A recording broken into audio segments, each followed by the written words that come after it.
असतं. ठीक. हो. भगवती श्री ज्ञानेश्वरीमध्ये अध्याय 6 आणि 6व्या अध्यायामध्ये आपण कालपर्यंत काही विचार करून आलो की तो जो योगी आहे त्या योग्याच्या ठिकाणी अशी काही अवस्था त्याला प्राप्त होते का ती अवस्था त्याला सांगण्याकरता कोणत्या प्रकारचा शब्दसुद्धा त्या ठिकाणी उरत नाही. मग त्याला ते स्वरूपाचं वर्णन मात्र सांगता येत नाही. पण त्या स्वरूपाचं वर्णन सांगता येत नाही, परंतु हे सांगण्याकरता काहीतरी आपल्याला सांगावंच लागणार आहे. जसं आपण 5व्या अध्यायामध्ये असं वर्णन केलं की त्याने म्हटलं, न झाला प्रपंच आहे परब्रह्म. प्रपंच हा मुळात कधी झालाच नव्हता, परंतु प्रपंच झाला नव्हता हे सांगण्याकरता परत प्रपंच हा सांगावाच लागला. तसं या ठिकाणी असा विचार आला की ते वर्णन आता मात्र वैखरीने मात्र सांगता येत नाही.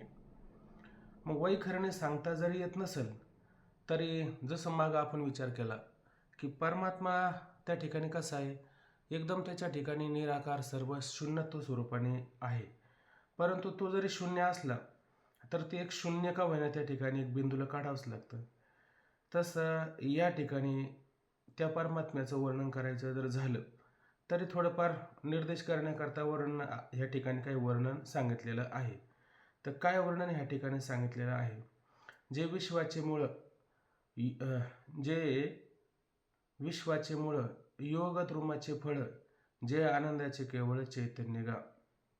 जो परमात्मा आणि त्या परमात्म्याचं वर्णन करत असताना तो परमात्मा कसा आहे, या सर्व विश्वाचं म्हणजे या सर्व त्रैलोक्याचं भावना क्रिया विचार या सगळ्याचं मूळ कारण आहे.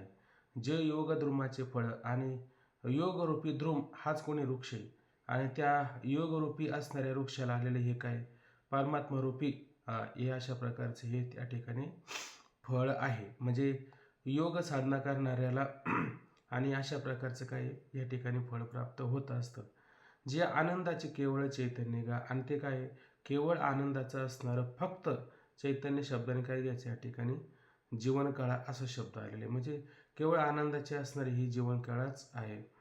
जे आकाराचा प्रांतू, जे मोक्षाचा एकांतू, जेथ आदी आणि अंतू विरोनी गेली, जे आकाराचा प्रांतू. अशा प्रकारे जे काही त्या ठिकाणी आकार आपल्याला पाहायला मिळतात, त्या आकाराची प्रांत, आकाराची सीमा, आकाराचा शेवट संपून जातो, परंतु याचा मात्र कधी शेवट नाही. म्हणून इथं असा अर्थ घ्यायचा का सगळ्या आकाराच्या पलीकडचं असणारं म्हणजे आकाराचा असणारा शेवट. अशा पद्धतीनं जे मोक्षाचा एकांतू आणि जे त्या ठिकाणी एकांतामध्ये आणि महान स्थिती प्राप्त करून देणारी जी अवस्था तो मोक्ष, अशा एकांत असणारा हा काय एकांतामधील असणारं हे मोक्ष आहे. त्या ठिकाणी मुक्तता आहे, त्या ठिकाणी कैवल्य त्या ठिकाणी. जेथ आदी आणि अंतो विरुणी गेली. आणि ज्या परमतत्वाच्या ठिकाणी कोणत्या प्रकारचं आदी नाही आणि कोणत्या प्रकारचं अंतू नाही. आदी नाही म्हणजे ज्याला कधी सुरुवात नाही आणि ज्याचा कधी शेवट नाही, अशा प्रकारचा तो आदी अंतररहित जे काय आहे ना ते सारं त्याच्या ठिकाणी पूर्णपणे लयाला गेलेलं आहे, म्हणजे विरून गेलेलं आहे. जे महाभूताचे बीज, जे महातेजाचे तेज, एवं पार्था जे निज स्वरूप माझे. जे महाभूताचे बीज, अशा प्रकारे काय सगळे हे महाभूत आपण पाहतो ते महाभूताचंच बीज आहे का त्या महाभूतांपासून पंचमहाभूतापासून सारी आणि जीवसृष्टी सगळी निर्माण झाली असेल, तर अशा प्रकारे त्याचं सगळ्याचं बीज मी त्या ठिकाणी आहे. जे महातेजाचे तेज. आणि एवढंच आहे का, तर महातेज म्हणजे जो सूर्य आहे त्या सूर्याला प्रकाशित करणारं जे तेज आहे ते सुद्धा कोणी आहे, हा परमतत्व परमात्माच त्या ठिकाणी आहे. एवम अशा प्रकारे ह्या सगळ्या कारणाने पार्था जे निज स्वरूप माझे. आणि म्हणून अर्जुना हे सगळं काय आहे, माझंच निज स्वरूप त्या ठिकाणी आहे. मग ह्या ठिकाणी काय लक्षात घ्यायचं की ह्या ठिकाणी असं लक्षात येतं की या ठिकाणी भगवंताने काय केलं, आपल्या निज स्वरूपाचं वर्णन करून सांगितलं, आपल्या मूळ स्वरूपाचं वर्णन करून सांगितलं. मग आता थोडं अर्जुनाला या ठिकाणी असं वाटू लागलं की मग ते माझं निज स्वरूप आहे. आणि अर्जुन भगवंत कोणाला म्हणत होता? कृष्ण परमात्म्याला भगवंत म्हणत होता. कृष्ण परमात्म्याला सर्व काही म्हणत होता. कारण पहिल्या अध्यायामध्ये भगवंताला काय काय बोलू लागला, तिसऱ्या अध्यायामध्ये भगवंताला काय काय बोलू लागला, ये लाजशील महागुरी, म्हणजे ह्या असणाऱ्या महाघोर असणाऱ्या पापाला, या नरकाला जाणाऱ्या क्रियेला, युद्ध करायला लावणाऱ्या क्रियेला मला जर तू त्या ठिकाणी प्रवृत्त करतो देवा, मग हे असं सगळं करताना तुला लाज का वाटत नाही, असं सांगू लागला. आणि चौथ्या अध्यायामध्ये भगवंत काय म्हणला, जन्म कर्मच्च मे दिव्यम, ऐक नाही, माझं जन्म आणि कर्म अतिशय दिव्य आहे, ऐक नाही. अशा स्वरूपाला जो जाणतो तो मत स्वरूपच त्या ठिकाणी, तो चालिता संग न चढे देहीचा देहाना कळे, मग पंचत्व तो मिळे, ऐक नाही. अशा प्रकारे भगवंताला मग त्याने यथार्थ रूपाने ओळखू लागला. असं म्हणजे कधी ओळखू लागला, भगवंत म्हणला ना, मीच आधी हा योग सूर्याला सांगला, सूर्याने म्हणून सांगितला, आणि मग त्या अर्जुनाला त्याची काय झाली, ओळख झाली. मग अर्जुनाला वाटू लागलं की हाच परमात्मा या ठिकाणी, हा परमात्मा आहे या ठिकाणी, असं म्हटलं. आणि मग आता भगवंतच म्हणू लागला, ते माझे निज स्वरूप आहे. अरे मग नक्की कोण आहे? तू खरा आहे का तो खरा आहे? कारण तू आतापर्यंत कोणाचं वर्णन करून सांगितलं, त्याचं वर्णन करून सांगतो, बरोबर आहे की नाही? आणि परत काय म्हणतो, तेच माझं मूळ स्वरूप आहे. मग नक्की कोण आहे? मग ते आणि तू असे दोन जर झाले त्या ठिकाणी, मग नक्की आम्ही कोणाला शरण जायचं त्या ठिकाणी? आम्ही नक्की कोणाला अनुसरून त्या ठिकाणी जीवनामध्ये बदल करायचा, जीवनामध्ये अशी प्रकारची वागणूक तयार करायची, आचरण करायचं, अनुष्ठान करायचं, त्याचं सांगितलेलं ऐकायचं, नक्की कोणाचं ऐकायचं? तुझं ऐकू का त्याचं ऐकू? असं होतं ना. जसं आपण मागं पाहिलं की काहीतरी हिंदीमध्ये दोहा आहे त्या ठिकाणी, तुळशीदास महाराजांचा का कबीरदास महाराजांचा दोहा आहे त्या ठिकाणी. त्याने म्हणलं, दशरथाचा राम, सगळ्या घाटातला राम, अजून किती राम, 3 प्रकारचे राम सांगले त्याने. म्हणजे घाटातला राम, दशरथाचा राम, आणि अनेक प्रकार, 2-3 प्रकारचे त्यांनी काहीतरी असे रामाचे प्रकार केले. मग हे राम तुम्हाला जर वेगवेगळे वाटले असेल तर राम वेगळे आहे का राम एकच आहे? 4 प्रकारचे सांगितले. हाय का? आठवतं का तुम्हाला? आठवतं का तुम्हाला? एक राम दशरथ का बेटा. हा, बोला बोला. हा, बोला बोला बोला.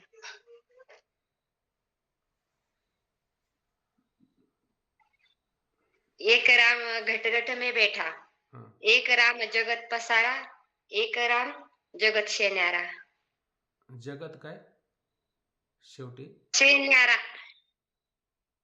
असं. म्हणजे मग इथं काय झालं, दशरथाचा एक घाटामध्ये बसला, एक चारामध्ये बसला, सगळीकडे बसलेला, पण राम वेगळा आहे का? राम मुळात काय एकच आहे. किंवा जाऊ द्या, ते आकाश आपण पाहिलं, घटाकाश, जलाकाश, मेघ आकाश आणि महाआकाश, असे सगळे आकाश आपण पाहिले. मग आकाशामध्ये फक्त बदल दिसतो, तो कशामुळे दिसतो? उपाधी सापेक्ष बदल दिसतो. पण उपाधी सापेक्ष जरी बदल असेल, आकाशामध्ये कोणत्या प्रकारचा बदल आहे का? आकाशामध्ये कोणत्याच प्रकारचा बदल नाही. का बदल नाही? बदलच नाही, त्याच्यामध्ये बदल होणार आहे का? बदल मात्र होण्यासारखं नाही. म्हणून सगळं काय आहे, सगळीकडं आकाशच आहे. तसं परमात्मा काय, सगळीकडे व्यापलेलाच आहे, सगळीकडे भरलेलाच आहे.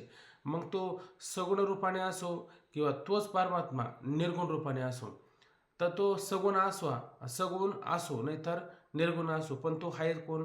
तो एकच परमात्मा आहे. जसं माऊली म्हणतात की नाही, काय, तुझं सगुण म्हणू की निर्गुण रे, सगुण निर्गुण एक गोविंद रो, आहे का नाही? किंवा तुझं स्थूल म्हणू की सूक्ष्म रे, स्थूल सूक्ष्म एक गोविंद रे. तू त्याला आणखीन बरेच मोठा असा अभंग आहे, आणखीन त्याला बरेच वर्णन करून सांगितले. पण सगळ्याचं तात्पर्य काय? सगळ्याचं तात्पर्य तू फक्त एकच आहे, आहे का नाही? म्हणजे मग याच्यात काय लक्षात घ्यायचं की अर्जुनला ह्या ठिकाणी काय आहे, थोडी शंका निर्माण झाली. मग नक्की कोण आहे मूळ वरून सांगत असताना? वरती ज्याचं ते वर्णन केलं का नाही, मग त्याच्यापैकी तू खरा आहे का ते खरं आहे हे सांगण्याकरता. तर पुढं ते म्हणतात की ते हे चतुर्भुज कोंबली, जयाची शोभा रूपा आली, देखोनी नास्तिकी नोकेली भक्त वृंदे. आता या ठिकाणी काय आहे की ते हे ते कोणतं? तेच हे जसं तुम्ही म्हणता का नाही, तो हा म्हणजे तो आणि हा, काशीतला देवदत्त आणि आळंदीतला देवदत्त वेगळं का एकच? देवदत्त फक्त एकच आहे, फक्त काय घालवायचं आपल्याला? तो पण घालवा आणि हा पण घालवा. कारण तो आणि हा ठेवला तर काय होतं, दोघांमध्ये द्वैत निर्माण होत असतं. म्हणून तो हा याचा पण काय करायचा, भागक त्याग लक्षणा करायची. म्हणून तो असणारा निर्गुण आणि हा झाला या ठिकाणी काय, सगुण. म्हणजे निर्गुण आणि सगुण याच्यामध्ये काही फरक आहे का? याच्यामध्ये काही फरक नाही, फक्त ते निराकार होतं आणि ते साकार रूपाने आपल्याला प्रतीतला आलं. दुसऱ्या अध्यायामध्ये याचा बराच विचार केला की हे सगळं निराकार तत्वामध्ये जातं, अव्यक्तामध्ये जातं आणि पुन्हा काय करतं, पुन्हा त्याची काय त्याच्यामध्ये काय पाप पुण्य काय असेल त्या जीवांचं वर्णन करताना परत ते काय होतात, व्यक्त रूपाने आकाराला येत असतात. व्यक्त म्हणजे आकाराला येत असतात, पण कुठून आल्यात? आपल्या मूळच्या स्वरूपावरूनच इथं आलेले असतात. हे स्वरूप आणि त्याच्यामध्ये काही बदल आहे का? कोणत्याच प्रकारचा त्यांच्यामध्ये बदल नसतो, आहे ते एकच असतं. फक्त आपल्याला काय वाटतं, फरक वाटतो, भिन्नता वाटते त्याच्यामध्ये, पण कोणत्या प्रकारची भिन्नता नसतेच. ते दोन्ही कसं असतं, एकच असतं. म्हणून ते हे शब्दाने घ्यायचं. तो हा असं जर केलं तरी चालू शकतं. चतुर्भुज कोंबिली, आता काय आहे, त्याचीच ही असणारी काय आहे, त्या निर्गुण तत्वाचीच ही काय आहे, चतुर्भुज कुंभली. म्हणजे चतुर्भुज म्हणजे काय, चतुर म्हणजे चार आहे का नाही, आणि भुज म्हणजे बाह्या. किती हात आहे त्याला? 4 हात त्या ठिकाणी आहेत. तो येताना किती हात घेऊन येतो? 4 हात घेऊन आला ना. मग त्या देवकीनं म्हटलं, अरे तू असा 4 हाताचा आल्याच्या नंतर कसं काय जमायचं, आहे का नाही? मग 2 हात कमी केले त्याने, पण येताना किती हात घेऊन येतो असतो? 4च हात घेऊन येतो असतो. 4 हात का आणायचं? 4 हात आणण्याच्या मागचं तात्पर्य एवढंच आहे का, धर्म अर्थ काम मोक्ष अशा 4ही प्रकारे काय करायचंय, भक्ताला त्या ठिकाणी देऊन टाकायचं असतं. किंवा आपण काही ठिकाणी गणपतीचं वर्णन केलं. कधी कधी गणपतीला हात किती सांगितले आपण? आता आपण गणपती बसवतो, त्या गणपतीला किती हात आहे? 4 हात आहे का नाही? ज्ञानोबरांचा जो गणपती आहे त्याला किती हात आहे? 6 हात आहे ना? किती? 6 सांगितले. 6 हात सांगितले. ते 6 हात का हो. सांगितले? ते 6 हात सांगण्याचं कारण काय? त्यांना सांगायचे 6 दर्शनं. मग 6 दर्शनं सांगायच्यात. मग 6 दर्शनं सांगण्याकरता किती हात सांगितले? 6 हात सांगितले. मग त्या 6 हातामध्ये काय आहे? 6 असणारे काय आयुध आहे, आणि त्या प्रत्येक आयुधाचं वर्णन आपण पहिल्या अध्यायामध्ये केलेले. तसं याला किती हात सांगितले? 4 हात सांगितले. मग 4 हात सांगत असताना या 4 हातामध्ये पण काहीतरी आयुध आहे का नाही? 4 हातामध्ये पण काहीतरी आयुध आहे. मग हे आयुध हत्यारं हे कशासाठी असतात? हे कोणासाठी असतात? त्याला त्याच्यासाठी असतं का? जसं आता आपण घरामध्ये काहीतरी हत्यारं ठेवतो, कशासाठी? आपल्या रक्षणाकरता.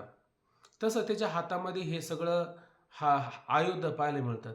हे त्याच्यासाठी ठेवले आहेत का भक्तासाठी ठेवलेत? 4 हात का घेऊन येतो असतो? त्याला त्याच्याशी काय धर्माच्या रक्षणासाठी. त्याला भक्ताचं रक्षण करायचंय. त्याला त्याचं रक्षण करायचंय का? त्याचं काय त्याला रक्षण करण्याची आवश्यकता आहे? त्याला रक्षण करायचं नाही. करायचं मुळात भक्ताचं रक्षण.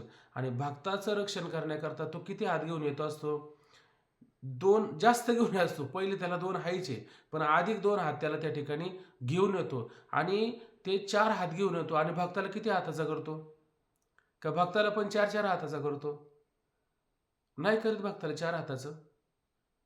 देखले ग माया आता कवना गोवाळू, जिकडे पाय तिकडे चतुर भुज गोपाळू. मग किती हाताचे केले गोपाळ? का 2च हाताचे ठेवले? चतुर्भुज गोपाळू म्हटलं ना त्याने, म्हणजे गोपाळाला सुद्धा किती हाताचा करतो? 4 हाताचा करतो. म्हणजे आपल्यासारखं करून घेत असतो का आपल्यापेक्षा वेगळा ठेवतो? जो आपल्यापेक्षा वेगळं ठेवतो म्हणजे त्याचा अर्थ काय होतो? तो त्याला पूर्णत्वाने काही देत नाही, पण हा देताना काय करतो? पूर्णत्वाने देतो. मग आपल्यासारखं करून घेतो. म्हणून देखले ग माया आता कवना वळू, जिकडे पाय तिकडे चतुर्भुज गोपाळू. जिकडं तिकडं त्याला चतुर्भुज अशा प्रकारे गोपाळ पाहायला मिळतात. म्हणण्याचं तात्पर्य काय? हा 4 हात घेऊन येतो आणि सगळ्याला काय करतो? 4 हाताचं करून टाकत असतो. असा त्याचा बराच भाव आपल्याला पाहायला मिळतो. म्हणून चतुर्भुज कुंभिली अशा प्रकारे काय 4 हात त्याला त्या ठिकाणी काय फुटतात. म्हणजे त्या असणाऱ्या निराकार तत्वालाच हा काय आहे? 4 हाताचे फुटलेले काय आहे? कोंब आहे. 4 हाताचे फुटलेले काय आहे? अंकुर आहे. मग हे 4 हात जर फुटले असेल आणि तो जर साकार झाला असेल तर निराकार हे स्वरूप त्याचं खोटं आहे का? ते पण खरंच आहे. तर निराकार स्वरूप सुद्धा त्याचं काय आहे? खरंच आहे. तुम्ही म्हणाल आता आपल्याला हातामध्ये काय आलेलं आहे? बर्फ आलेला आहे. मग बर्फ हाताला आलेला आहे. मग पातळ पाणी खोटं आहे का? का पातळ पाणी पण खरंच आहे? भक्ती सांगत असताना ते परतूरच्या बाबांना असं विचारलं होतं, भक्ती म्हणजे काय? भक्ती 2 प्रकारची असते. एक सगुणाची पण भक्ती असते आणि एक निर्गुणाची पण भक्ती असते. मग ते म्हणले सगुणाची भक्ती, निर्गुणाची भक्ती म्हणजे काय? ते म्हणले घट्ट पाणी आणि पातळ पाणी. मग घट्ट पाणी म्हणजे काय? घट्ट पाणी म्हणजे बर्फ आणि पातळ पाणी म्हणजे काय? पातळच पाणी, आहे का नाही? नाथ महाराजांचा काय अभंग आहे? सगुण भजता निर्गुण पावले. बरोबर ना? भजायला काय गेला? सगुणाला आणि प्राप्त काय झालं? निर्गुणच झालं ना. पाया पडू गेले तवच मी ऐकले. पाया पडायला गेल्याच्या नंतर काय? सगुण म्हणून गेली ना आणि तिला काय प्रतीतला आलं?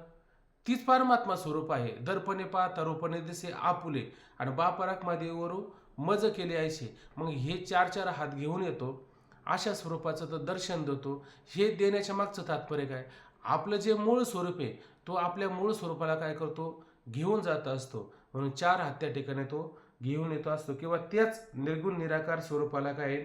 चतुर्भुज कोंबली 4 हाताच्या 4 प्रकारचे काय आहे?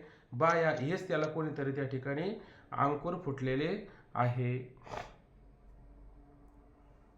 जयाची शोभा रूप आली आणि अशा प्रकारे काय आहे? त्याची शोभा त्या ठिकाणी काय आहे? रूपाला आली, आहे का नाही? म्हणजे जसं आपलं शरीर आहे आणि ह्या शरीराला हात पाय जर काय अवयव नसेल तर ह्या शरीराला काही शोभा येते का? या शरीराला काही शोभा येत नाही.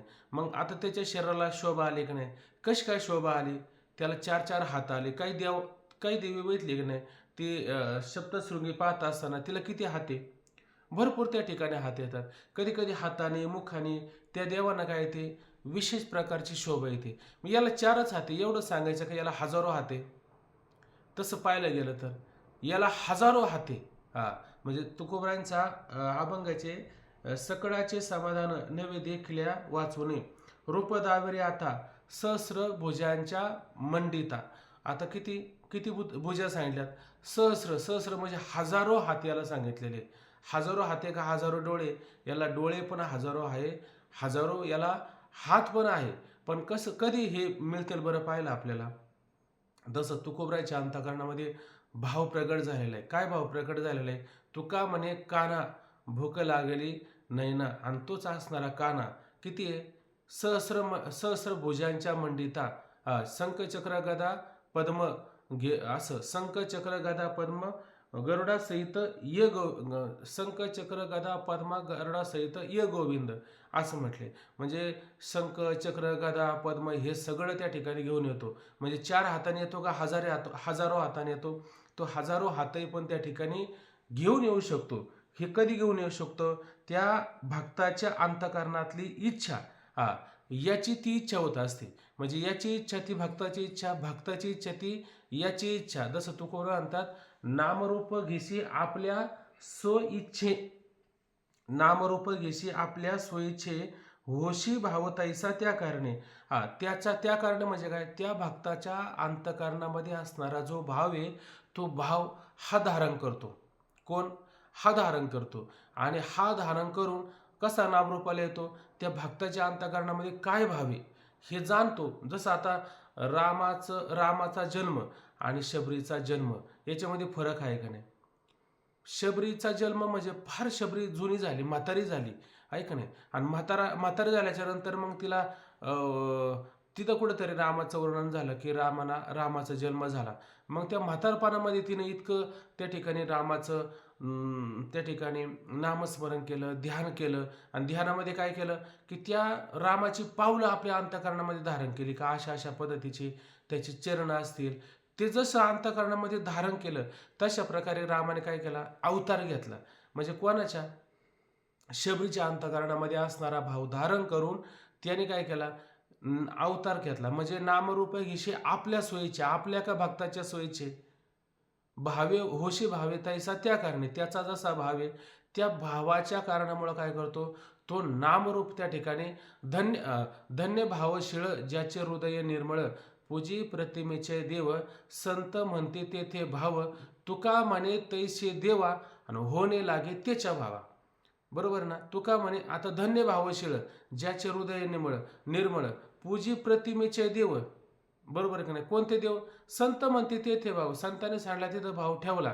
विधी निषेध नेनती, त्याला काही विधी निषेध काय कळतात का? काही नाही. संतांनी सांगितला भाव ठेवला आणि त्या भावाकारणाने काय तो अगदी त्या प्रकारचं रूप त्या ठिकाणी धारण करतो. आता अनेक उदाहरणं आपण पाहिली का हा परमात्मा नावारूपाला येतो. कधी नावारूपाला येतो? भक्ताच्या अंतकरणामध्ये उत्कट भाव झाला पाहिजे. भक्ताच्या अंतकरणामध्ये उत्कट भाव होण्यापेक्षा भक्ताचा कमी पण भक्तापेक्षा याचा झाला पाहिजे. हा उत्कंठा जया लागे अखंड जया लागे म्हणजे त्या भक्ताकरता मला सतत उत्कंठ लागते, असं जर भावतेच्या अंतकरणामध्ये निर्माण झाला तर भक्ताच्या मनामध्ये राहतं बाजूला, पण याच्या मनामध्ये आधी येतं की आपल्याला ह्या भक्ताला भेटण्याकरता अशा प्रकारचं नाव रूप घेऊन जायचं. तसा हा आला का नाही? कशासाठी आला? 4 हात घेऊन अर्जुना करता आला, हो का जयाच्या प्रती अमूर्त आला हा व्यक्ती. अमूर्त निर्गुण निराकार असणारं तत्व व्यक्त रूपाने त्या ठिकाणी काय झालं? साकार झालं. पण कोणाकरता झालं? त्या अर्जुनाकरता त्या ठिकाणी झालेला आहे. आणि अर्जुनाला काय झालंय? भ्रम झालाय. अरे ते आणि हे म्हणजे तो मूळ स्वरूप ते तू म्हणतो का ते माझं मूळ स्वरूप आहे, मग हे काय? अरे हे आणि ते काही वेगळं नाही, मुळात दोन्ही कसं आहे? एकच आहे. त्या ठिकाणी बराच त्या ठिकाणी आपल्याला विचार करता येतो. असो की म्हणून ते हे चतुर्भुज कोमली जयाची शोभा रूप आली. आणि अशा प्रकारे त्या निर्गुण तत्वालाच अशा प्रकारची काय निर्गुण तत्वाचीच अशा आकाराच्या रूपाने अशा प्रकारची शोभा त्या ठिकाणी आलेली आहे. का बरं ही निर्गुण असणाऱ्या परमात्म्याला सगुण रूप त्या ठिकाणी धारण करावं लागतं? त्याचं माऊली कारण या ठिकाणी देतात. देखोनी नास्तिकी नो केली भक्त रुंदे. देखोनी म्हणजे देखोनी म्हणजे काय? पाहून काय पाहिलं देवाने, आणि म्हणून त्याला अशा प्रकारे चतुर्धारी रूप घ्यावं लागलं, चतुर्भुज रूप घ्यावं लागलं. म्हणे नास्तिकी भक्त रुंदे नो केली देखुनी. म्हणजे अशा प्रकारे हे जे नास्तिकी असणारे जे लोक आहे त्या लोकांनी काय केलं? भक्त रुंदे, भक्त म्हणजे भक्त आणि रुंदे म्हणजे त्यांचा असणारा समुदाय म्हणजे साधू भक्त रुंदे मागे एकदा शब्द येऊन गेलेला आहे ना, साध्वी शांती नागेवेली, त्याच्यामध्ये तो शब्द येऊन गेलेला आहे आपल्याला, आहे का नाही? मग अशा प्रकारे तिनं काय केलं? भक्त रुंदे आणि त्याला अशा प्रकारे नाडलं. म्हणजे भक्त रुंदे शब्दाचा काय घ्यायचा? भक्तांचा संतांचा असणारा जो काही त्या ठिकाणी समुदाय आहे त्या समुदायाला. आणि या ठिकाणी काय केलं की या नास्तिक लोकांनी काय केलं? नो केली. आणि अशा प्रकारे त्यांना काय कळलं? छळण्याचं काम केलं. आणि ते देखोनी अशा प्रकारे ते पाहून मी अशा प्रकारची चतुर्भुज रूप घेऊन त्या ठिकाणी धावून आलो. म्हणजे इथं काय घ्यायचं की हा भक्त आणि भक्त आपलं हा देव आणि भक्ताकरता काय करतो? धावून येतो. म्हणजे त्याला एक वेळेस झालेला त्रास त्याला त्रास कधी वाटत नाही, पण भक्ताला झालेला त्रास हा सगळ्यात मोठा त्याला त्रास त्या ठिकाणी होत असतो. म्हणजे उदाहरण असं द्यायचं की एक कोणीतरी सावकार होता आणि त्याने कोणतं तरी एक व्रत त्या ठिकाणी केलं होतं.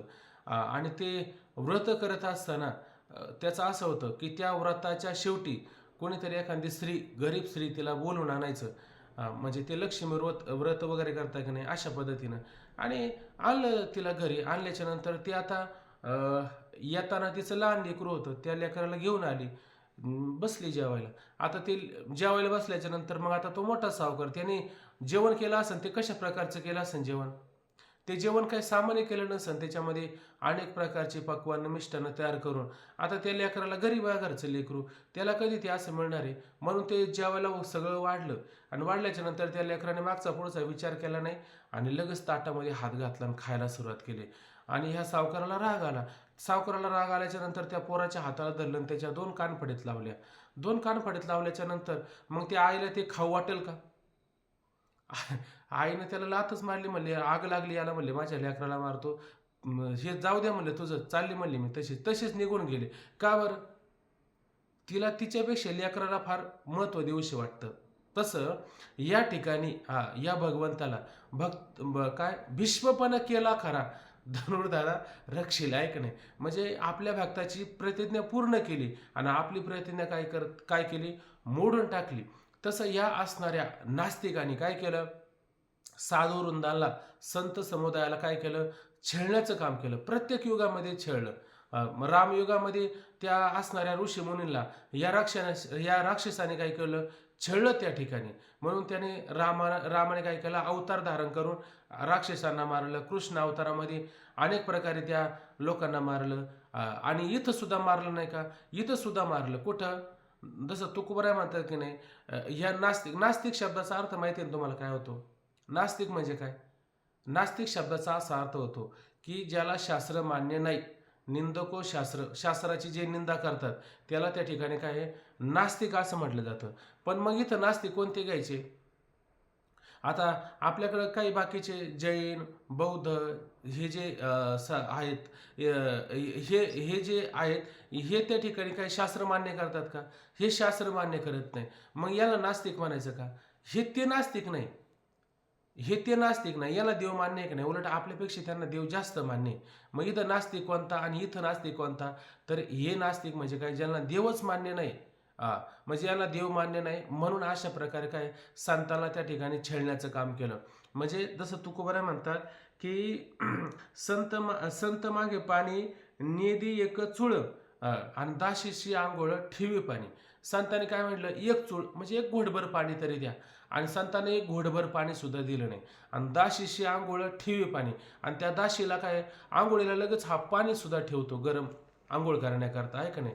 म्हणजे संतांना घोटभर पाणी सुद्धा द्यायचं नाही. आणि एवढ्या अशा प्रकारे त्या दाशीची त्या ठिकाणी काय करायची, सेवा करायची. संत मागे पाणी नेदी एक चोळा, दाशीशी आंघोळ ठेवी पाणी, संताशी दे कुणी होय पाठ मोरा, आणि दाशीच्या पोरा चुंबन देतो. म्हणजे संताला पाहून काय होतो, असा पाठीमागं वळतो, म्हणजे जसं काय पाहिलंच नाही, आहे का नाही. आणि दाशीचं पोरगं आलं का लगेच त्याला चुंबन देतो, आहे का नाही. त्याला त्या ठिकाणी चुंबन देण्याचं काम करतो, पण संताला मात्र बघत सुद्धा नाही. म्हणजे अशा भावे दूत चोळ्या दाशी. आता बरंच त्याच्यामुळे तुका म्हणे, त्याच्या तोंडावरी थुका जातो भोगाव्या नरकपुरी, असं काहीतरी वर्ण आलेलं आहे. म्हणजे अशा संताचा जो निंदी, आदम लोभासाठी वंदी, संताची नेहमी निंदा करतो, पण काय करतो, फक्त थोडं थोडं वंदना करतो, पण कशासाठी, हा आदम आहे, आणि लोभासाठी काय करतो असतो, वंदन करत असतो. अशा अनेक प्रकाराने गाथा पाहिला का, त्या गाथ्यामध्ये भरपूर वर्णन आलेलं आहे. तुकोबराने पार त्याचा त्याग करायला सांगितला. जीवनमुक्त ज्ञानी जरी झाले पावन, काय जीवनमुक्त ज्ञानी जरी झाले पावन, ते जेव्हा दुर्जन संगती ही दुर्जन मागणे ते देवा, मागणे ते एक देई विचारुनी मज, नको दुर्जनाचा संग, क्षणोक्षणाची भंग, आहे का नाही. आयशियाची वेली रांड जळो त्याचे तोंड तू का, असे बरेच अभंग त्यामध्ये आपल्याला पाहायला मिळतात. त्याच्यातून काय घ्यायचं, हे असे असणारे जे लोक आहेत नास्तिक, या नास्तिक लोकांनी काय केलं की अशा प्रकारे ह्या साधू संतांना छळलं, त्यांची अनेक प्रकारे काय केली, उपेक्षा केली. आणि म्हणून अशा प्रकारे हे देवाला सहन झालं नाही. आणि देवाला सहन न झाल्यामुळं अशा प्रकारे या देवाने काय केला, अवतार धारण त्या ठिकाणी केला. आता हे अनेक, आता चौथा अध्याय पाहायला गेलं तर त्याच्यात आपल्याला याच ओळीमध्ये आपला आखा पाठ होऊ शकतो. पाहायला गेलं तर यदा यदा हि धर्मस्य ग्लानिर्भवती भारत अभ्युत्थानम, किती वर्णन करायचे, भरपूर त्या ठिकाणी वर्णन करण्याकरता आहे. अनेक कारणमीमांसा आपल्याला पाहता येते. भागवताचं वर्णन केलं तर भागवतामध्ये पण भरपूर त्या ठिकाणी काय विचार आलेला आहे. म्हणून या ठिकाणी काय देखुनी नास्तिकी नोकेली भक्त रुंदी, अशा प्रकारे या नास्तिक असणाऱ्या लोकांनी त्या भक्ताच्या समुदायाला किंवा संत समुदायाला अशा प्रकारे अनेक प्रकारे छळना केली. आणि ते पाहून अशा प्रकारे चतुर्धारी रूप धारण करून मी येत असतो. ते अनिर्वाच्य महासुख पये आपणचे झाले जे पुरुष, जयाचे का निष्कर्ष प्राप्तेवरी. आता ह्या ठिकाणी पुढच्या ओळीत काय म्हणतात की आता ते जे स्वरूप आहे, त्या परमात्म्याचं स्वरूप आहे, ते स्वरूप कसं आहे त्या ठिकाणी, तर त्या स्वरूपाचं वर्णन करता असताना ते म्हणले अनिर्वाच्य, आहे का नाही. आता त्या मायेचं वर्णन केलं, माया कशी सांगली आपल्याला, अनिर्वचनीय, आहे की नाही. अनिर्वचनीय शब्दाचा निर्वचन अनिर्वचन असा बराच विचार आलेला आहे. म्हणजे याच्यात सगळ्यात तात्पर्य काय आहे? जे निर्वचन म्हणजे ज्याच्याविषयी बोलणं होऊ शकत नाही, हा जे बोलण्यामध्ये येतं ना, ते कसं असतं, ते थोड्या काळ सुख देतं आणि नंतर काय होतं, सुख देऊन नाहीसं होऊन जातं. पण ज्याच्याविषयी मात्र बोललंच जात नाही, ते कसं आहे, तेच खरं महासुख आहे. तेच खरं काय, तेच खरं त्या ठिकाणी असणारं महासुख आहे. आता ह्या सुखाचं वर्णन करायला गेलं तर आपण हे अनेक प्रकारचे सुख पाहतो. म्हणजे घराचं सुख, दाराचं सुख नेहमी नेहमी आता तेच तोंडामध्ये येत असतं. आई एक दुर्मिळ भोग सत्ता, अमुक तमुक स्वर्ग नरक सारं घ्या. तो 4थ्या अध्यायामध्ये विचार आला. तो शिष्य म्हणू लागला, आतापर्यंत पाप झालं, पुण्य झालं, अनुष्ठानं झालं, सारं झालं, मग सगळं करून झालं, पण आम्ही महासुखाला प्राप्त झालो का? आम्ही महासुखाला प्राप्त झालो नाही. आम्हाला ते सुख द्या का ज्या सुखाचा कधी नाश होणार नाही. मग ते सुख कोणतं आहे? तेच असणारं सुख म्हणजे महासुख आहे. आता आपल्याला सुख मिळतंय की नाही? कोणतं सुख मिळतंय? आता ह्या शब्दाच्या माध्यमातून जरी विचार जरी केला तर हे कोणतं सुख आहे बरं? हे शब्दातलं सुख आहे. पण माऊली काय म्हणतात, हे शब्दातलं सुख नका घेऊ. शब्दा काय, 5व्याच अध्यायामध्ये का ह्याच अध्यायामध्ये वर्णन आलं बघा. बोलाची ताटे भरली, ते म्हटलं ना, भरली नाही, बोलाची ताटे भरली. त्याच्यामध्ये काय, कैवल्य रस ओगारले, ही प्रतिपत्ती मी केली निष्कामाची. मग मग पुढं काय म्हटलं की बोलाची वालिप फिडीजी, म्हणजे हे शब्द आहे, या शब्दाचे काय करायचं, वालिप म्हणजे वरलं आवरण काढायचं आणि मग ब्रह्माची अंगा व्हायचे. मग तुम्ही त्या ब्रह्मस्वरूप जसं आहे तसंच त्या ठिकाणी व्हा. पण कधी व्हा? हे शब्दरूपी टर्फला आधी बाजूला काढा. नाही तर मग ते तुका म्हणे घाटे तिनं नका भरू पोटे. म्हणजे ते असणारं टर्फलं ते जर खाल्लं तर ते काय होईल, पोट दुखू शकतं आपलं. म्हणून काय करावं लागणार आपल्याला, हे शब्दातून जे आले की नाही, हे शब्दाला घेऊन नाही बसायचं. अर्थरूप आहे होऊन या. त्या शब्दातला अर्थ काय, त्या अर्थाशी तात्पर्य रामकृष्ण हरी. ठेवून बोला. एक अभंग आहे, बोलाचा भात बोलाची कडी खाऊन या तृप्त कोण झाला. बोलाची चकडी, बोलाचा भात बोलाची कडी खाऊन कोण तृप्त झाला. ऐक नाही, तुकोबराय म्हणतात. मग अशा प्रकारे हे बोलण्यात येऊ शकतं का? हे बोलण्यात येऊ शकत नाही. मग बोलण्याचं तात्पर्य काय? अर्थरूप राहावे होऊन या. ऐक नाही, मग अशा प्रकारे त्याचा अर्थ काय? अर्थ म्हणजे ब्रह्मस्वरूपाचे तात्पर्य आणि त्या अर्थाचं तात्पर्य अंतःकरणामध्ये धारण करून त्या साधकाने ब्रह्मस्वरूपाचा. रामकृष्ण हा बोला. हाच बोलाची वालिफ फेडीजे आणि ब्रह्माची या अंगा घडीजे, मग सुखेसी सुरवाडीजे सुखाची माझी. सुखेची सुरुवातीची सुखाची म्हणजे तो सुखरूप आणि हा सुखरूप, आणि सुखरूप आणि सुखरूपाशी ऐक्य त्या ठिकाणी करून घेणं, असा अनेक प्रकारे विचार येतो. म्हणून आता अनेक प्रकारचे आपण सुख पाहिले की नाही. मग हे जे सुख आहे आणि हे सगळी सुख कोणती आहे, विषयाच्या सापेक्ष असणारं जे हे सगळं सुख आहे. आणि ते महासुख कोणतं आहे, ते महासुखाचा विचार केला तर ते विषयाच्या सापेक्ष सुख आहे का? ते विषयाच्या सापेक्ष नसणारं सुख म्हणजे कोणतं सुख आहे, ते असणारं महासुख. मग आतापर्यंत आपल्याला जे सुख मिळतं का नाही, हे कोणतं सुख मिळालं का? आतापर्यंत मिळालेलं सुख टिकलं का आपलं? आतापर्यंत जर मिळालेलं सुख आपलं टिकत नसेल तर कोणतं सुख होतं हे आतापर्यंत? विषयाच्या सापेक्ष. नाही म्हणलं तरी तुम्ही परागदी ज्ञानेश्वरीचं पारायण कर, हे कर ते कर, पण तरी पण सुख नाही झालं का? सुख झालं नाही कारण तुम्ही विषयाच्या सापेक्ष सुख भोगलं. आणि त्या परम सुखाला भोगणं जर असेल तर काय करावं लागणार आपल्याला? तर त्या परम सुखाला भोगायचं असेल तर पहिल्यांदा काय करावं लागेल? पाहता पाने दोरी सारून या. म्हणजे ज्या डोळ्याने हे सगळं पाहिलं जातं ते सगळं बाजूला करून टाका. मग उरला उरे विठ्ठल, म्हणजे ते कोणतं सुख आहे? तेच असणारं महासुख. म्हणजे विषय तर नाही पण सुखाची अनुभूती भयंकर व्यापक आनंदाचे डोळे, आनंद तरंग असे असणारं सुख म्हणजे ते सुख आहे. ते शब्दात वर्णन करता येईल का आता? ते महासुखाचं वर्णन करता येत नाही, अवर्णनीय ते अवर्णनीय सुख आहे. म्हणजे ते कोणतं सुख आहे? अनिर्वाच्य असं सुख आहे. म्हणजे विषयाच्या सापेक्ष रहित असणारं सुख जे आहे ते स्वतःच असणारं सुख आहे. तेच असणारं महासुख म्हणजे ते अनिर्वचनीय असणारं सुख आहे. जे सुख त्या ठिकाणी बोलण्यात येऊ शकत नाही असं असणारं ते महासुख म्हणजे आपलं स्वतःच ब्रह्मसुख आहे. पै आपणची झाले जे पुरुष, पण ते महासुख स्वरूप कोण झाले? आपणच म्हणजे कोण? आपण स्वतःच. अशा प्रकारे जे पुरुष त्या ठिकाणी महासुखाला प्राप्त होतात किंवा महासुखरूपच त्या ठिकाणी ते पुरुष काय होतात. मला वाटतं मागं पण आपल्या काहीतरी 4थ्या अध्यायामध्ये अशा ओव्या होऊन गेल्या, जे तयामज उरले पदर नाही, आहे का नाही. त्यांच्यात आणि माझ्यामध्ये कोणता पदर उरला का, काही पडदा उरला का, कोणत्याही प्रकारचा पदर पडदा असा उरत नाही. ते आणि मी दोघं काय होतो, एकच होऊन जातो. पण अशा प्रकारे आपणचे झाले जे पुरुष असे ते महासुख स्वरूप ते पुरुष त्या ठिकाणी होऊन जातात. पण कसे काय होऊन जातात, जयाचे का निष्कर्ष प्राप्तिवेरी जयाचे आपलं निष्कर्ष आणि त्यांचा निष्कर्ष. निष्कर्ष शब्दाने तर काय दिलं बघा बरं, 30 नंबर शेवट सार मतितार्थ निश्चय. म्हणजे इथं काय घ्यायचा की त्याने जे साधन त्या ठिकाणी केलेलं आहे त्यांचं ते साधन, त्या साधनात असणारं प्रयत्न, त्या साधनात असणारं साधनातली पराकाष्ठा, साधनातला प्रयत्न हा कसा आहे त्यांचा, अगदी प्राप्तीपर्यंत त्याने काय केलेले अशा प्रकारचं साधन केलेले. याचा सगळ्याचा काय हा मतितार्थ. म्हणजे निष्कर्ष शब्दाने काय घ्यायचा की त्याने सांगितलेलं जे साधन आहे ते साधन काय केलं, प्राप्तीपर्यंत हातामध्ये साधन घेतलं. आता जर आपल्याला सांगितलं महाराजांनी अशा प्रकारचं साधन करा, अशा प्रकारचं अनुष्ठान करा, किती दिवसाचं आहे म्हणजे इतक्या दिवसाचं आहे, काही वर्ष काही 12 वर्ष अशा प्रकारचे काय करतात साधनं करता असतात. मग त्या साधनामध्ये तीळ मात्र सुद्धा काही फरक होऊ देत नाही.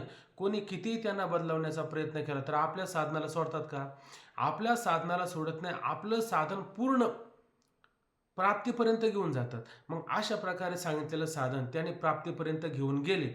तर प्राप्तीपर्यंत घेऊन गेल्याच्या नंतर काय होतं, जसं नेहमी म्हणताय का नाही, राम म्हणता रामची वैजे, बरोबर का नाही. राम म्हणता तो कोण झाला, रामच झाला. गोविंद गोविंद मना लागेल या छंद.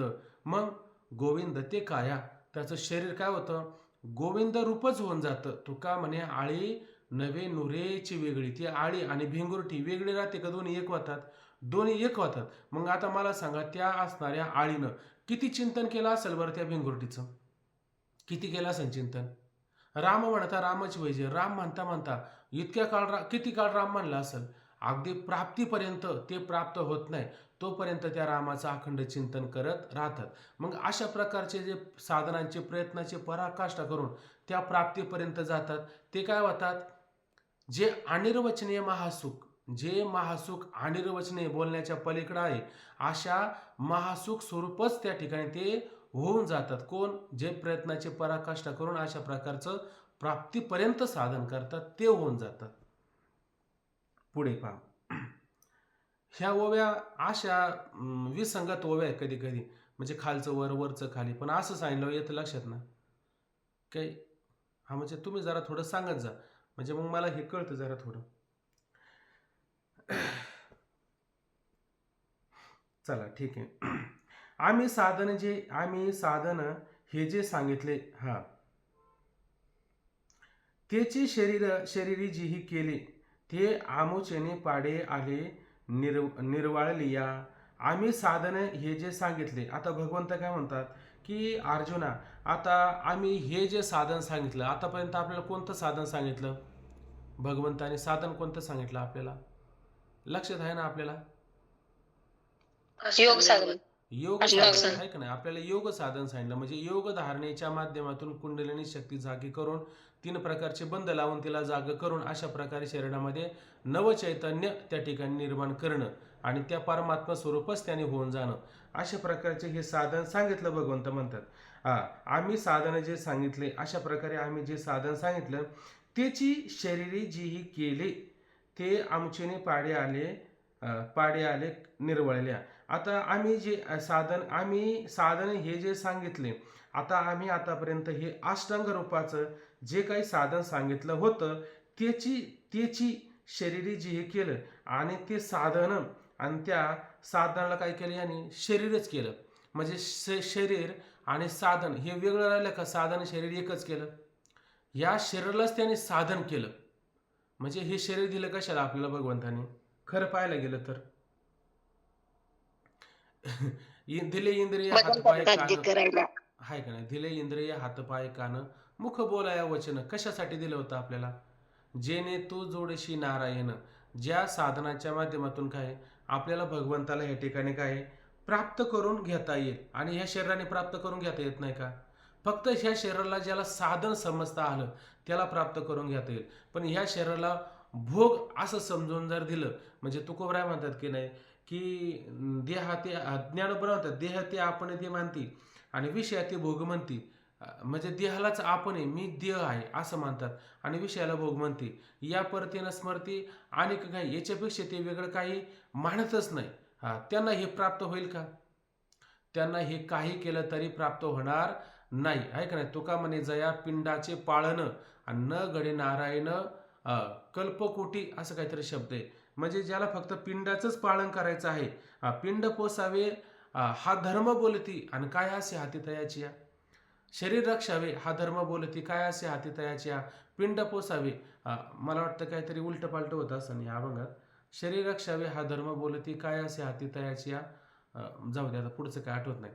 म्हणून याच्यामध्ये काय म्हटलं की ग्रास गिळी सत्ता नाही हाती. ह्या शरीराचा जर विचार केला तर खाल्लेला घास आणि तो गिळायचं जरी असेल तेवढी सुद्धा सत्ता जर शिल्लक नसेल, म्हणजे त्या परमात्म्याने त्याची सत्ता काढून घेतली तर त्याचा तो घास आणि खाल्ला तो तरी पोटात जाईल का?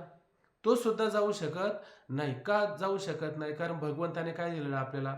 हे आयुष्य दिलेलं आहे, हे शरीर साधन दिलेलं आहे. म्हटलं की नाही आयुष्याच्या साधने आणि सच्चिदानंद पदवी घेणे असं किती वर्णन करता येतं त्या ठिकाणी.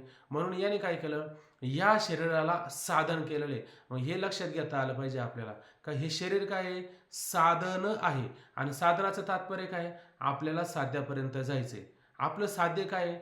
तुका म्हणे तुका म्हणे घालू जीवपाना चिरा जाऊ त्या माहेरा निजाच्या. निजाच्या म्हणजे आपल्या मूळ स्वरूपाला जाईल, आहे का नाही? मूळ स्वरूपाला जाण्याकरता काय करावं लागेल? या शरीराला आपल्याला काय करावं लागेल? साधन करावं लागेल. आणि म्हणतात त्याची शरीरी जी केली, अशा प्रकारे या शरीरालाच त्याने काय केलं? साधन केलं. किंवा या शरीरालाच काय केलं? एक साधनाचीच मूर्ती त्या ठिकाणी केलेली आहे. असं ज्याने केलं ते काय झाले? ते आमचेने पाडे आले निर्वाळले. ते आमचेने, आमचे म्हणजे आमच्यासारखे, पाडे म्हणजे बरोबरीचे, योग्यतेचे, अधिकाराचे झाले. कोण झाले? निर्वाळले. निर्वाळले म्हणजे काय? अतिशय शुद्ध झाले. निर्वाळले म्हणजे काय? अतिशय शुद्ध होणं. म्हणजे काय शुद्ध होणं? म्हणजे ह्या शरीरामध्ये काय दोष असतात सुरुवातीला?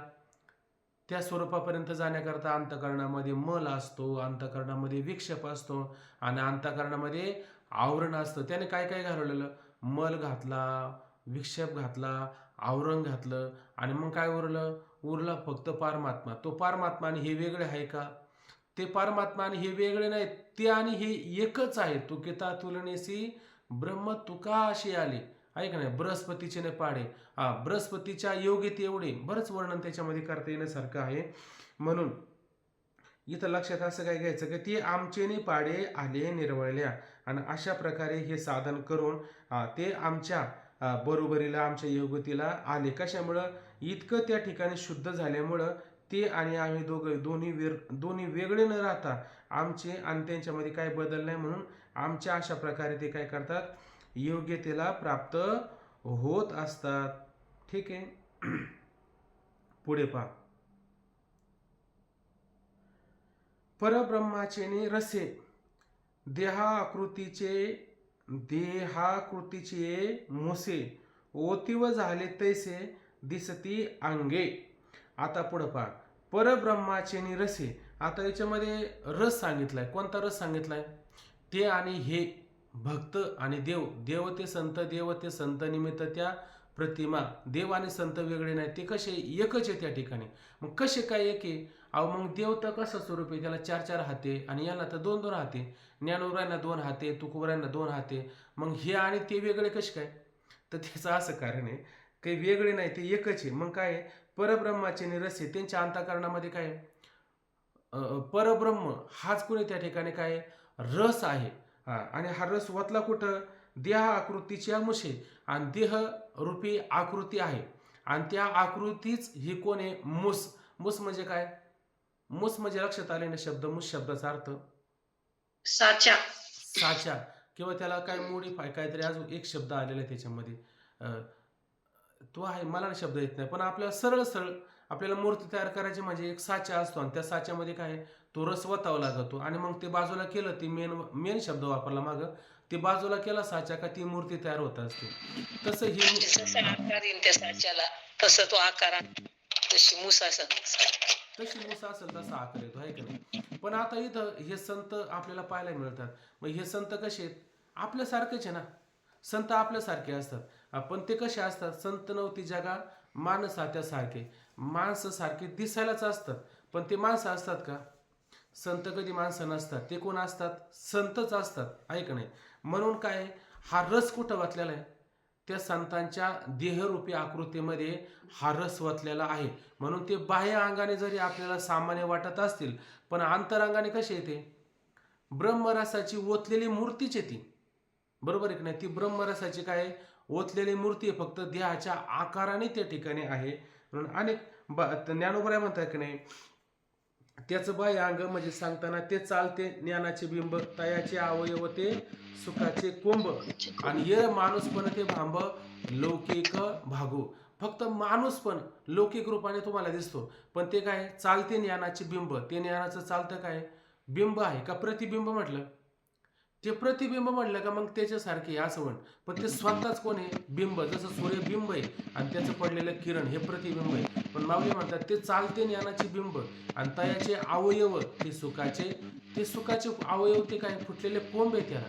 येर माणूस पण, फक्त माणूस पण, बाकीचं दिसतं ते आपल्याला, ते लौकिक रूपाने दिसतं, ऐक नाही. पण तो एक प्रकारचं काय आहे? भ्रमच आहे त्या ठिकाणी. असे अनेक प्रकारचे अवयव पाहता येतील किंवा मला दैवज्ञाचा पुतळा प्रगटला भूत ज्ञानोबा आहे माझा. बरोबर. हा का, चैतन्याचा पुतळा प्रगटला भूतळा, म्हणजे हा चैतन्याचाच असणारा पुतळा. आणि कुठे आहे? प्रगटला भूतळा आपल्यामध्ये, त्या ठिकाणी काय आहे? तो प्रगट झालेला आहे. मग ज्ञानोबरायांचं म्हणजे वर्णन करताना काय, ज्ञानोबरायांचं पण वर्णन करताना असं त्याने म्हटले की देहाकृती मोटके देहाकृती उमटे, निज ज्ञानाची पहाट फुटे, आणि सूर्यापुढे प्रगटे प्रकाश जैसा. जसा सूर्य उगवला का नाही, मग सूर्य उगवल्याच्या नंतर सूर्य मागून उगवतो आणि प्रकाश आधी येतो. तसं ज्ञानोबराय आहे का नाही, अवतार ज्ञानोबरायांनी घेतला तेव्हा ते ज्ञानोबराय प्रगट झाले. पण ते ज्ञान त्यांना प्राप्त करून घ्यावं लागलं का? ते जन्मताच ज्ञानी होते, जन्मताच त्या ठिकाणी कोण होते? ज्ञानी त्या ठिकाणी होते. म्हणून मोठकी छोटीशी देहाकृती उमटे. देहाची आकृती फक्त काय उमटते, निर्माण होत असते. परंतु जसं सूर्याच्या पुढे सूर्याचा प्रकाश असतो, तसं याला ज्ञानोबराय हम्म. उपजताच ज्ञान हे वर्म जाणून आले लोटांगणी चांगदेव. वा उपजते ते आणि हे जाणून वर्म चांगदेव त्यांना लोटांगणी आले. हे बघा, अशा पद्धतीच्या ओव्या आपल्याला पाहता आल्या पाहिजे. म्हणून इथं काय घ्यायचं, आता भरपूर ओव्या आहेत. जसं ज्ञानोबराय म्हणतात की तैसा संसार माझे असे, तो सकाळसारखा दिसे. म्हणजे तो सगळ्यामध्ये असतो का नाही, आणि दिसायला सगळ्यासारखा असतो की नाही, सगळ्यांसारखाच असतो त्या ठिकाणी.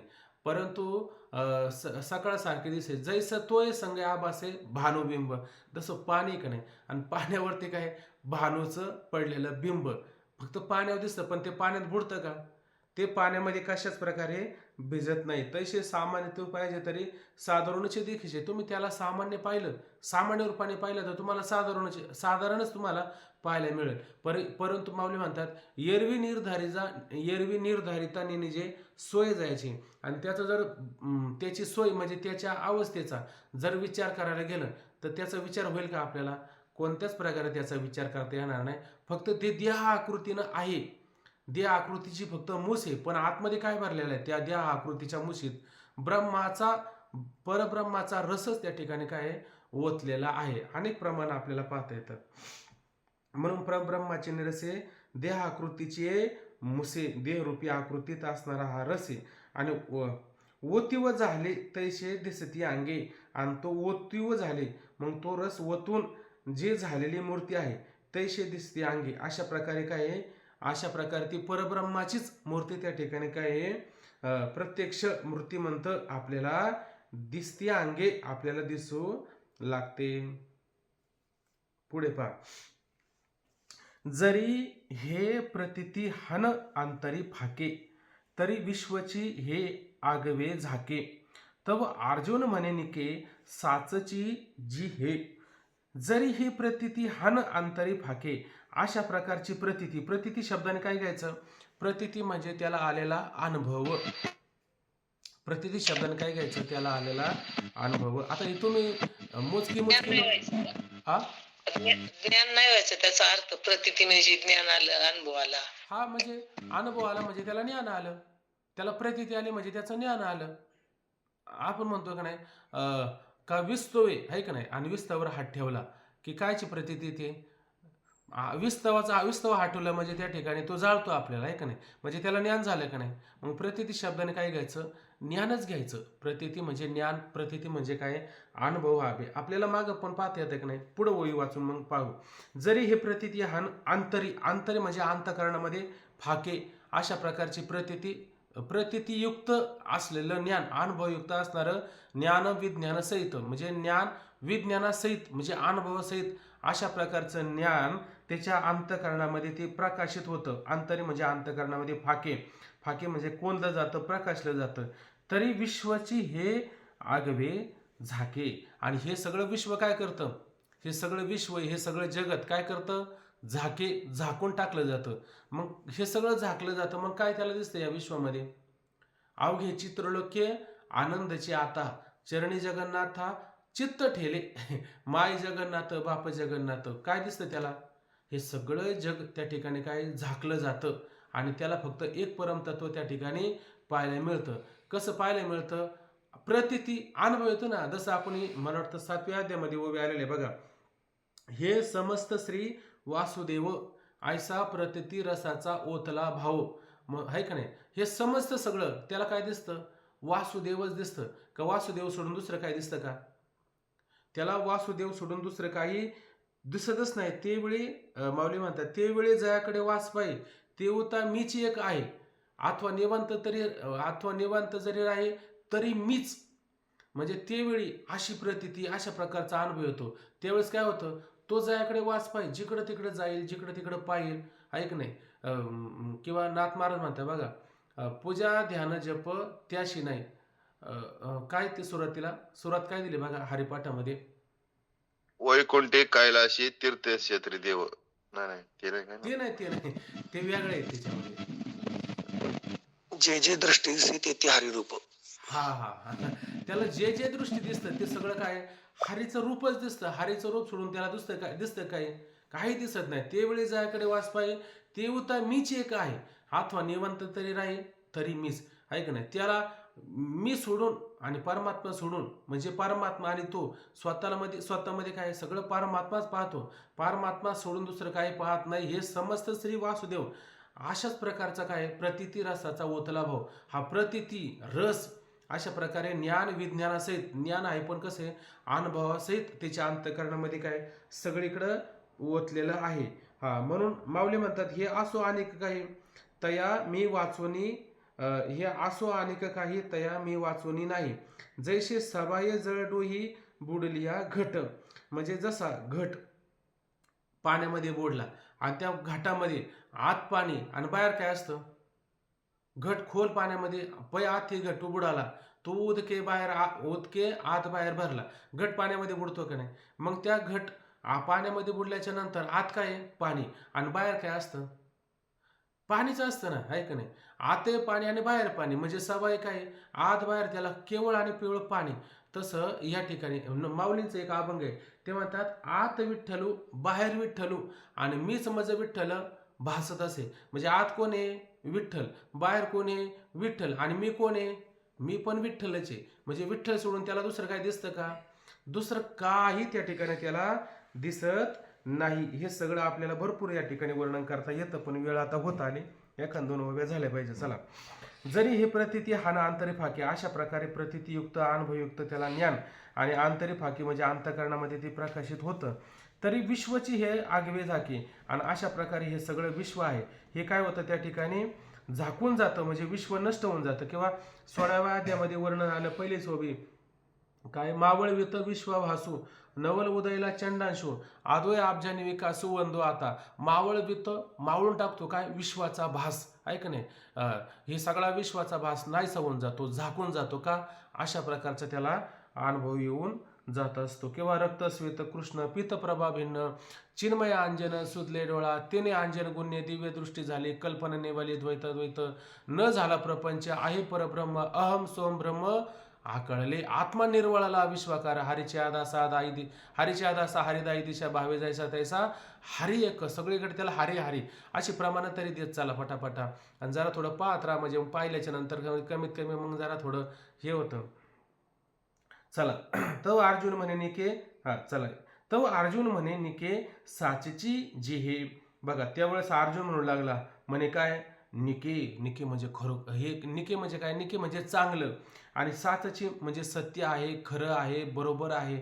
म्हणजे हे देवा तुम्ही म्हणतात आहे का नाही हे सगळं जे सांगतात की नाही तेव्हा अर्जुन म्हणला देवा हे तुम्ही जे सांगतात हे निके चांगले जी साचची जी हे जी निके म्हणजे हे खरोखर ह्या ठिकाणी चांगलं आहे उत्तम आहे गोड आहे रसाळ आहे मधुर आहे अनेक अर्थाने विचार करू शकतो. हे तुम्ही जे सांगता हे खरोखर देवा फार चांगलं आहे हो.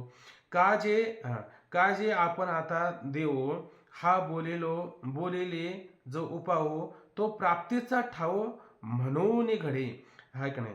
का जे देवा म्हणजे हे जे शब्दाने कारण घ्या आणि का म्हणजे किंवा देवा आपण हे जे सांगितलंय का नाही आता आपण ह्या ठिकाणी देवा हे जे सांगितलंय का नाही हा बोलीला जो उपाव आणि अशा प्रकारे हा उपाय तुम्ही प्रतिपादन करून सांगितला बोलून सांगितला तो प्राप्तीचा ठाव म्हणून घडे. आणि खरोखर हा काय प्राप्तीचा ठाव म्हणजे ठिकाण कशाची प्राप्ती करायची ब्रह्म स्वरूपाची प्राप्ती करायची.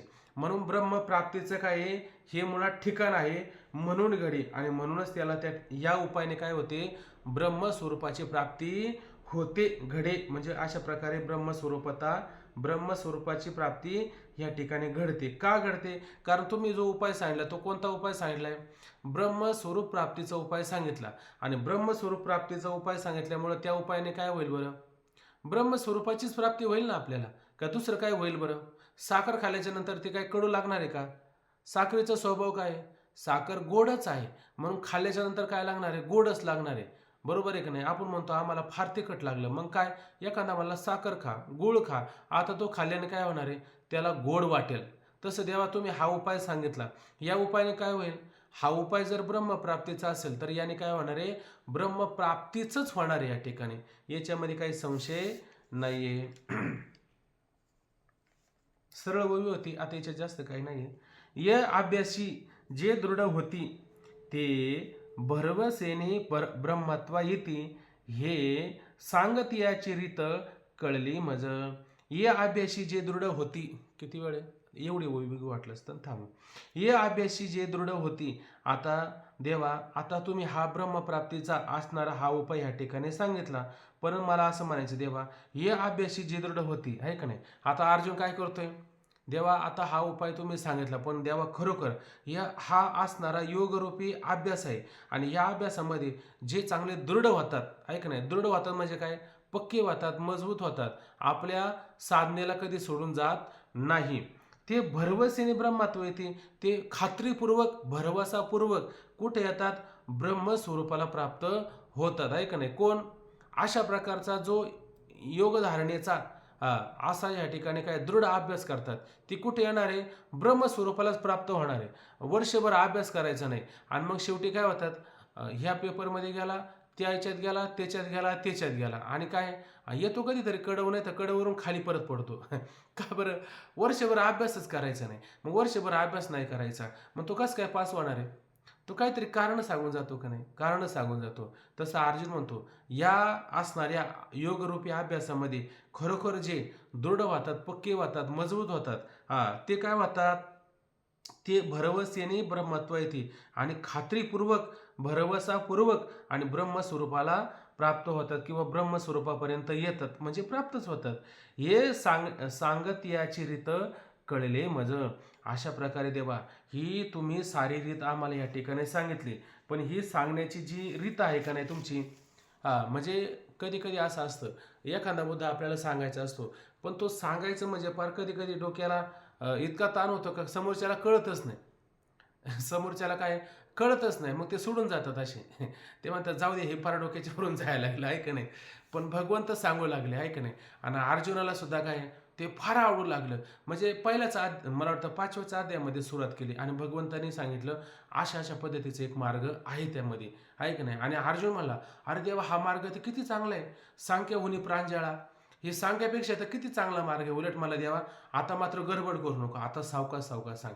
आणि भगवंताने सावकाश सांगितलं की नाही, सावकाश सांगितलं आहे का नाही. आणि सांगितल्याच्या नंतर भगवंताने सांगितल्याच्या नंतर अर्जुनला चांगलं कळलं. म्हणजे भगवंताची सांगण्याची रीत, पद्धत, शैली, धाटणी कशी आहे, विलक्षण स्वरूपाची. कशावरून सिद्ध झालं, अर्जुन म्हणतो ना हे सांगण्याची रीत कळली, म्हणजे ही तुमची सांगण्याची रीत पद्धत आहे ना चांगल्या प्रकारे मला कळली आहे का नाही. म्हणजे काय, कधी कळते आपल्याला, आपण पण जरा थोडं सावध राहिलो, लक्षपूर्वक ऐकलं तर मग आपल्याला त्या ठिकाणी कळू शकतं. कसं कळण, ऐकले ते काने होई परिपाक म्हणे. सांगणारा काय सांगतो, मग ते सांगितल्याच्या नंतर त्याचा परिपाक झाला पाहिजे, त्याचं चिंतन झालं पाहिजे, मग ते समोरच्याला कळतं. आणि एखादा नुसतं आपलं, मग ते म्हणतात ना ते हेंद्रियाचे भरता कान हलवी मान भोकरी, ते मग काय कळलं, इकडून तिकडून गेले वारे. मग ते सांगण्याची रीत त्याला कशी कळण, त्याला कळणार नाही. पण ज्याने लक्षपूर्वक ऐकलं त्याला मात्र अशा प्रकारे हे चांगलं आणि व्यवस्थित त्या ठिकाणी कळत असतं. म्हणून अजून वचन आहे ते म्हणतात शहाण्या पुरे एकच वचन. शहाण्याला काय थोडं जरी सांगितलं तर त्याला पुष्कळ होतं ना. का, त्याची बुद्धी कशी असते, तैलबुद्धी असते, म्हणून त्याला त्या ठिकाणी काय चांगल्या प्रकारे असं कळतं. म्हणून अर्जुन म्हणतात की हे सांगित याची रीत कळली मज. अशा प्रकारे देवा तुम्ही हे सगळं सांगितलं आणि सांगण्याची रीत मला फार चांगल्या अर्थाने कळली. सुरुवातीला कळत नव्हती. तो मला देवा काय माजवून मरकटा देजे, आंधळा आवाटा सोयजे, आंधळ्याला आडवाट्याला लावायचं, त्या असणाऱ्या मरकटा माकडाला आणि सुरा द्यायचं, दारू पाजायची, अशा प्रकारचा हा उपदेश आम्हाला तू सांगतो आहे का नाही. सुरुवातीला वाद घालत होता, हे काय देवा सांगतो रे तू, असं नको सांगू. मग ते म्हणले वैद्याकडे एखादा जर रोगी गेला तर त्या रोग्याने वैद्याला कसं औषध दिलं पाहिजे, गोड, मधुर, रसाळ, रुचकर, पचकर. तिसऱ्या अध्यायामध्ये वर्णन आलं आपलं आहे का नाही. असं सांग म्हणलं आहे का नाही. आणि आता भगवंत तसे सांगू पण लागले. आणि सांगल्याच्या नंतर भगवंताला अर्जुनाला यथार्थ रूपाने ते कळलं सुद्धा. म्हणून म्हणतात ही सांगण्याची रीत अशा पद्धतीची मला चांगली मात्र कळलेली आहे. देवा आता चला एवढी घेऊच होऊया आता. देवा गोठीची हे ऐकता बोधू उपजतसे चित्ता, मा अनुभवे तल्यंता नोहेल केवी. देवा गोठीची ऐकता, अरे देवा ही तू गोष्ट सांगतोय की नाही, ही गोष्ट सांगत असताना आणि ती मी ऐकली आणि ऐकतानाच काय झालं, बोध उपजतसे चित्ता, आता आम्हाला समाधी लावा असं वाटतच नाही. मग हे नुसतं ऐकलं ना, ऐकता ऐकताच समाधी लागते म्हणे. तुकोबरांच्या कीर्तनामध्ये लोक गेले ना, त्या लोकांना काय तुकोबरांचं कीर्तन सुरू झालं सांगता सांगताच कधी कधी समाधी लागून जाते. ते मागे तुम्हाला वर्णन नाही एकदा सांगितलं ना की दादांचं कीर्तन चालू होतं आणि प्रमाण द्यायची वेळ आली होती, पण ते सांगता सांगता असं तोंड करून बसले, अजून पुढं काय आहे का नाही. ते म्हणले प्रमाण द्यायचं हे सांगायचं तुम्हाला. हा मग तिथून पुढं मग ते हा काय प्रमाण द्यायचंय. म्हणजे कधी कधी सांगता सांगताच लोकांना कधी कधी समाधी लागते. तसं ह्या अर्जुनाला काय इथं समाधीच लागून गेलेली. तो म्हणता देवा गोठीची ऐकता, अरे देवा ही नुसतं गोष्टच फक्त ऐकली ऐक नाही, तुझ्या तोंडातून ही गोष्ट फक्त ऐकली, ऐकतानाच बोध उपजत असे चित्ता, आणि अशा प्रकारचा बोध आणि अंतःकरणामध्ये निर्माण होऊ लागलाय. बर देवा मा अनुभवे तल्लीनता नोहेल केवी. मग जर देवा आहे का नाही, मा म्हणजे मग आहे ते. मग देवा अनुभव तल्लीनता, आता जे साधक अशा प्रकारचा अनुभव घेतात ते तल्लीनता म्हणजे काय, त्या असणाऱ्या साधनेमध्ये किंवा त्या ब्रह्मस्वरूपामध्ये ते तद्रूप नोहेल किवी. आणि मग त्या परमतत्वाशी ते काय तद्रूप का बरं होणार नाही. हे नसतं बोलण्यातूनच अशा प्रकारचा बोध अंतःकरणामध्ये जर प्रकाशित होत असेल, अनुभव येत असेल, एकरूपता होत असेल, तर ज्या साधकाने आतापर्यंत अनुभव घेत असतील ते साधक आणि त्या परमात्म्याशी तद्रूप एकरूप का बरं होत नसेल, ते सुद्धा त्याच्यामध्ये काय आहे सहजच त्या ठिकाणी ऐके त्यांचं घडत असेल. अनेक विचार या ठिकाणी करता येतो, परंतु आता वेळ झालेला आहे, थांबू आपण. पुंडलिकावरद हरी विठ्ठल, श्री ज्ञानदेव तुकाराम, पंढरीनाथ भगवान की जय. माऊली ज्ञानेश्वर महाराज की जय. जगद्गुरु श्री संत तुकाराम महाराज की जय. सब संतन की जय. रामकृष्ण हरी. रामकृष्ण रामकृष्ण रामकृष्ण रामकृष्ण रामकृष्ण हरी. रामकृष्ण रामकृष्ण हरी. रामकृष्ण रामकृष्ण हरी. रामकृष्ण हरी. रामकृष्ण रामकृष्ण हरी. रामकृष्ण